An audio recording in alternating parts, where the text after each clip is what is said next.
अपना हाथ तेरे सिर तो चुक लिया ना, भीख मंगती फिरेगी।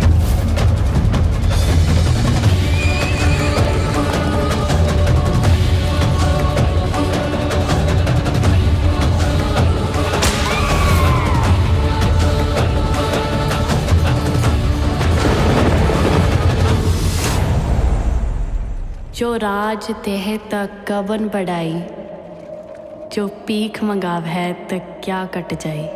मिठत नीवी नानका, गुण चंगे आया तत। मिठत नीवी नानका, गुण चंगे आया तत।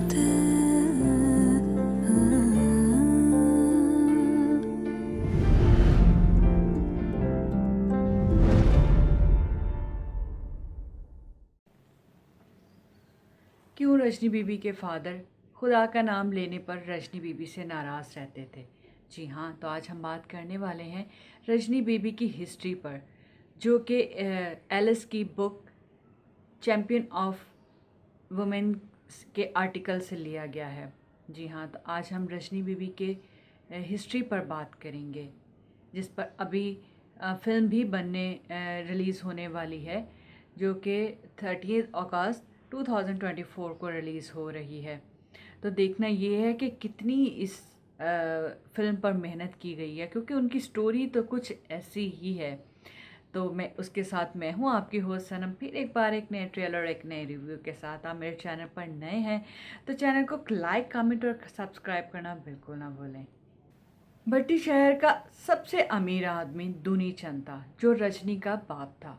जी हाँ, तो दुनी चंद की 7 बेटियां थीं। उसका कोई भी बेटा नहीं था। वो हर वक्त दुआ करता था कि उसके यहाँ बेटा पैदा हो।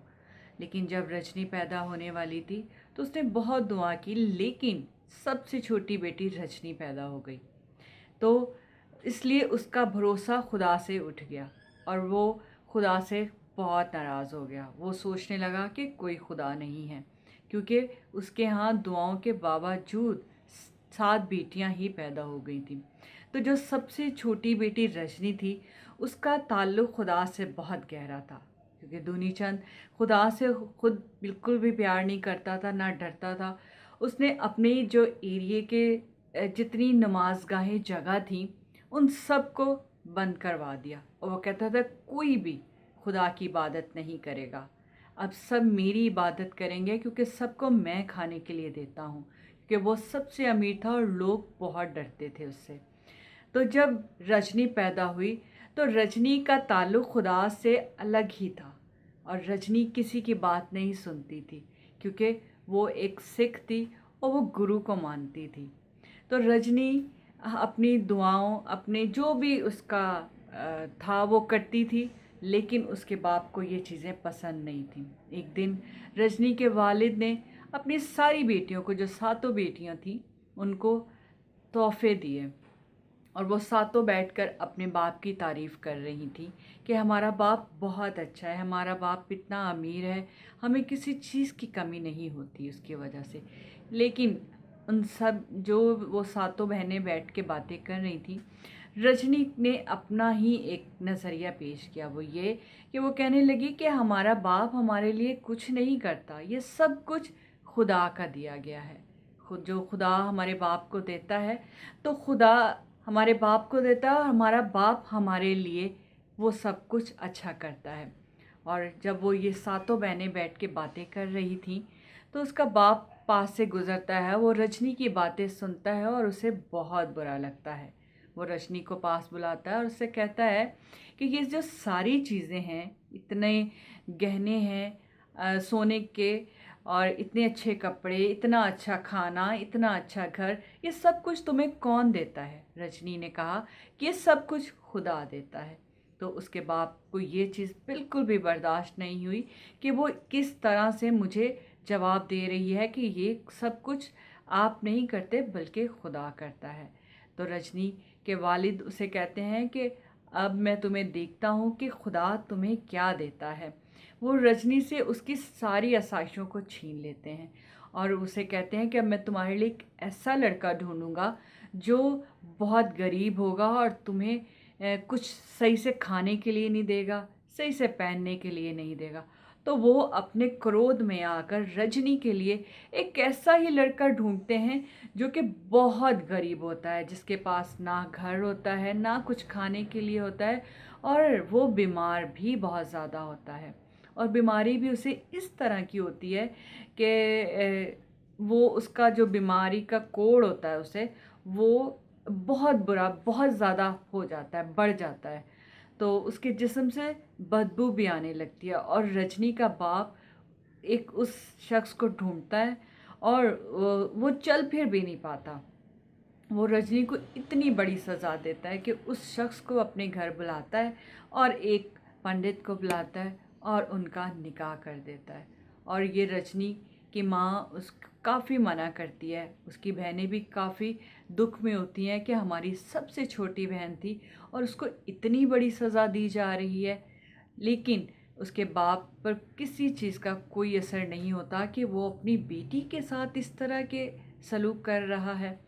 फिर दुनी चंद उसे घर से निकाल देता है, कुछ भी नहीं देता। जहाँ रजनी एक आलीशान घर में रह रही थी, जहाँ रजनी बहुत खूबसूरत कपड़े पहन रही थी, लेकिन अब उसके पास कुछ नहीं था, ना घर था, ना यहाँ ही नहायत खूबसूरत कपड़े, वो बहुत मामूली कपड़ों में थी। वो फिर अपने घर से कहती है, अपने 7 वचन जो हैं वो कबूल करती है और अपने बाप से कहती है कि आपने जो भी मेरे लिए किया मैं उसे खुदा की रज़ा समझ के कबूल करती हूँ। और वो खुशी खुशी अपने शौहर को एक छोटी सी रेड़ी पर डालती है, वो रस्सी बांधती है और उसको घसीटते हुए दूसरे शहर चली जाती है, क्योंकि धोनी चंद जिसका बाप होता है वो उनको उस शहर से निकलने के लिए भी कह देता है, कहता है कि इस शहर से कहीं दूर चले जाओ, मुझे नज़र ना आना। तो वो गांव-गांव में लेकर उसे घूमती है और भीख मांगती है, उसे कहीं बिठा देती है, खुद मांगने के लिए निकल जाती है और उसे लाकर पहले उसे देती है खाने के लिए, फिर जो वो बचता है वो खुद खाती है। तो इसी तरह वो अपना गुजारा कर रही होती है। तो फिर वो जाते जाते जाते जाते दूर एक गांव में जाती है। तो उस गांव में एक तालाब होता है। उसको पता नहीं होता कि ये तालाब जो है इतना करिश्माई होगा कि उसका शौहर उसमें ठीक हो जाएगा। वो उस तालाब के पास एक दरख्त होता है, बेरी का दरख्त, वो उसके पास उसको बिठाकर खुद चली जाती है भीख मांगने के लिए। तो जब वो चली जाती है तो उसका शौहर देखता है कि वहाँ पे बहुत सारे जो है वो कौवे हैं। तो वो कौवों को देखता रहता है कि वो कौवे इतने ज़्यादा खुश हो रहे हैं उस दरख्त के पास आकर। वो जब तालाब के अंदर जाते हैं, काला कौवा तालाब के अंदर जाता है और वो जब बाहर आता है तो वो बिल्कुल सफ़ेद हो जाता है। तो वो बड़ा हैरान होता है ये देखकर कि ये क्या हो रहा है, ये ऐसे कैसे हो रहा है कि काला कौवा अंदर जाता है और वो एक हंस बनकर निकलता है। वो बड़ा हैरान होता है। तो वो भी सोचता है क्यों ना मैं भी ऐसा करूं। पहले वो डरता है कि अगर मैंने ऐसा किया तो मैं डूब ना जाऊं, क्योंकि उससे तो वो बहुत बीमार होता है, चला भी नहीं जाता। तो वो अपनी उससे उतरता है, जो उसके पास वो ठेला सा होता है उससे उतरता है। रेंगते रेंगते वो तालाब के किनारे पहुंच जाता है। फिर वो उसके अंदर जब उतरता है तो वो एक टहनी को पकड़ के उतरता है कि मैं कहीं डूब ना जाऊं।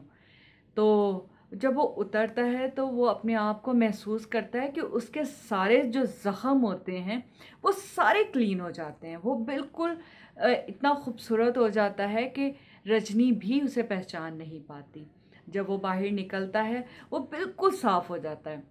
तो जब रजनी आती है तो वो वहाँ देखकर रोने लगती है कि मेरा शौहर कहाँ चला गया। शायद वो सोचती है कि ये जो खूबसूरत शख्स बैठा हुआ है, कहीं इसने मेरे शौहर को मार तो नहीं दिया।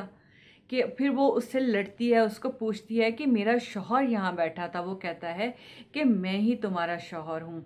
तो वो कहती है कि नहीं, तुम मेरे शौहर नहीं हो, क्योंकि मेरा शौहर तो ऐसा नहीं था, वो तो चल फिर नहीं सकता, क्योंकि रजनी हर वक्त खुदा से दुआ करती है कि खुदाया मैं मांग कर गुजारा कर लूँगी, लेकिन तू मेरे शौहर का साया मुझ पर सलामत रखना और मैं इसकी हमेशा खिदमत करती रहूँ, तो इसको ठीक कर देना। उस बंदी का ईमान था कि खुदा उसकी सुन लेगा।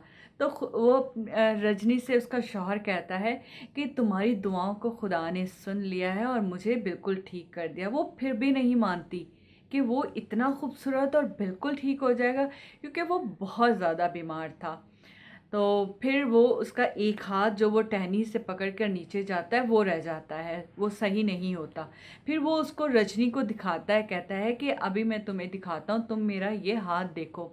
फिर वो रजनी उसका हाथ देखती है तो वो तालाब के अंदर उस हाथ को डालता है और उसका हाथ जो होता है वो बिल्कुल ठीक हो जाता है। रजनी ये देख के बहुत खुश होती है और खुदा का शुक्र करती है और फिर अपने शौहर को लेकर वो वापस गांव आ जाती है। फिर यहाँ पर दुनी चंद जो है वो अपने घमंड में इतना वो हो जाता है कि उसको खुदा सज़ा देता है। उसको खुदा जो है वो उसका जो माल होता है, उसकी जो दौलत होती है, वो सारा कुछ छिन जाता है और वो बहुत गरीब, बहुत बीमार हो जाता है, इतना कि वो ख़ुद भी मांग कर गुजारा करता है। अब देखना ये है कि ये फ़िल्म आती है और किस तरह की बनती है, क्योंकि एक नॉवल स्टोरी है, आर्टिकल लिया गया है। आपको मैंने पहले भी बताया है कि चैम्पियन ऑफ वुमेन से लिया गया है इस आर्टिकल को। अब देखना है कि इस पर फिल्म किस तरह से बनी है और इसकी एक्टर हैं रूप गिल, जो हम मशहूर अदाकारा रूप गिल हैं, वो रजनी जी का किरदार अदा कर रही हैं। तो मुझे उम्मीद है कि आपको मेरी स्टोरी अच्छी लगी होगी, बल्कि मेरी क्या एलिस जी की स्टोरी अच्छी लगी होगी। तो अपनी होसनम को दें इजाज़त, अपना रखें बहुत ख्याल। फिर आऊँगी एक नए रिव्यू और एक नए ट्रेलर के साथ। मेरे चैनल को कमेंट करना, सब्सक्राइब करना बिल्कुल ना भूलें। Good bye.